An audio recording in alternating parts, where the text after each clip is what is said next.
Olá pessoal, tem alguns alunos que estão com dúvida para a resolução da lista de exercícios, especificamente da primeira, sobre circuitos mistos. Então eu vou resolver algumas questões aqui com vocês, tá? Para a gente tentar entender como é que é o procedimento para a resolução desses circuitos. Tá? Eles não são dos mais fáceis, né, de resolver, mas também não é algo que seja muito complicado. Requer um pouco de treinamento, de atenção, né? E não há um padrão para a resolução desses circuitos. Então a primeira coisa, pessoal, que nós temos que localizar nesses circuitos aqui são estruturas conhecidas e de fácil entendimento para a resolução deles, tá? Então eu vou dar um exemplo aqui de erro clássico que o pessoal comete. Confundir, por exemplo, estes três resistores aqui que estão em paralelo, né? Que está de cara, está em paralelo, achando que também está em paralelo com este R1. Tá? Mas vamos ver se realmente de fato esses resistores estão em paralelo ou não. Tá? Então no caso ali do R2, desculpe, do R3, 4 e 5, de cara se vê que estão em paralelo. Mas vamos ver se o R1 de fato está em paralelo ali com eles. Então vamos ver o seguinte: regrinha para saber se um resistor está em paralelo com o outro. O final dele, os inícios deles têm que estar interligados e os finais deles também têm que estar interligados entre si. Então vamos ver aqui, ó, o R3,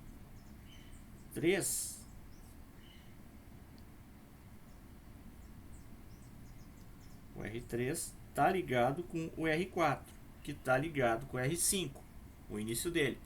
Mas olha, para chegar no R1, o que temos no meio do caminho? Temos um resistor no meio do caminho. No momento que temos um elemento entre resistores, não interessa o tipo de elemento que for, neste caso é resistor, não está em paralelo. Tá? Significa que este resistor aqui está em série com esse outro conjunto aqui. Tá? Então não temos como resolver desta maneira. Então este resistor R2 impede que o R1 esteja em paralelo com os demais. Tá? Apesar do final deles estar interligado. Olhem só, os finais do R1, R3, R4 e R5 estão interligados, mas o fato de termos esse R2 em cima impede que o início do R1 esteja ligado com o início do R3, por exemplo. Tá?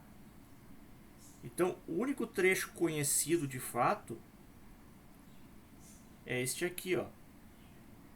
Tá? É o único trecho conhecido de fato que nós temos e que dá para resolver. Tá? E aqui tem um negócio legal, é que esses três resistores são iguais. Então podemos utilizar a propriedade dos três resistores iguais. Tá? Então a primeira coisa que eu vou fazer é uma demarcação desses resistores. Tá? Então eu vou pegar aqui, chamar um retângulo.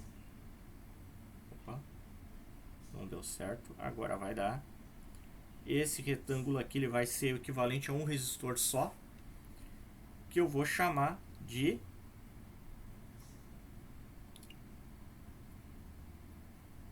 R3, 4, 5. Tá? Então, o R3, 4, 5, pela propriedade de três resistores iguais, nós podemos pegar um deles, escolher o R3, dividido pelo número de resistores. Vai ser 15, desculpa, 45, né? 45 dividido por 3, que vai dar 15 ohms. Então significa dizer, pessoal, que esse conjunto de três resistores aqui, tá? Esse conjunto de três resistores vale 15 ohms. É como se fosse um grande resistor de 15 ohms. Algumas pessoas preferem redesenhar o circuito para poder enxergar o que foi feito, o que já foi realizado do circuito. Então eu vou tentar fazer isso aqui, tá, pessoal? Então eu vou dar uma pausada aqui no vídeo e já mostro como ficou o circuito. Então tá aí, pessoal, o circuito redesenhado, tá? agora a gente enxerga, né, que temos uma outra formação.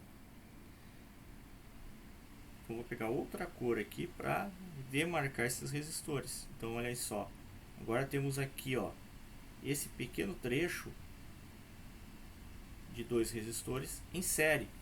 Então o R2 está em série com o R345 e o 345 ainda não está em paralelo com o 30. Então temos que resolver esse trecho aqui primeiro, série, tá? Para darmos sequência. Então vamos lá. Então R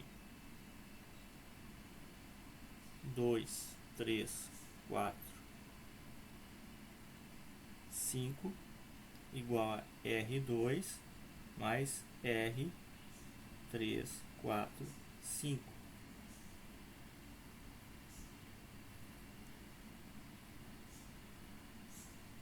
R2, 3, 4, 5 igual a 15 mais 15, que vai dar 30 ohms.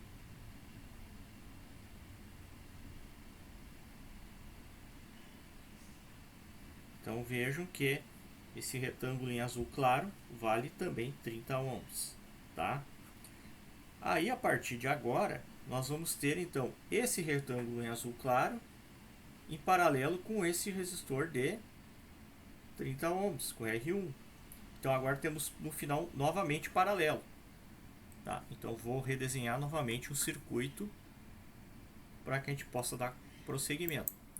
Então agora, pessoal, temos então R1 em paralelo com R2, 3, 4, 5, que vale 30 ohms.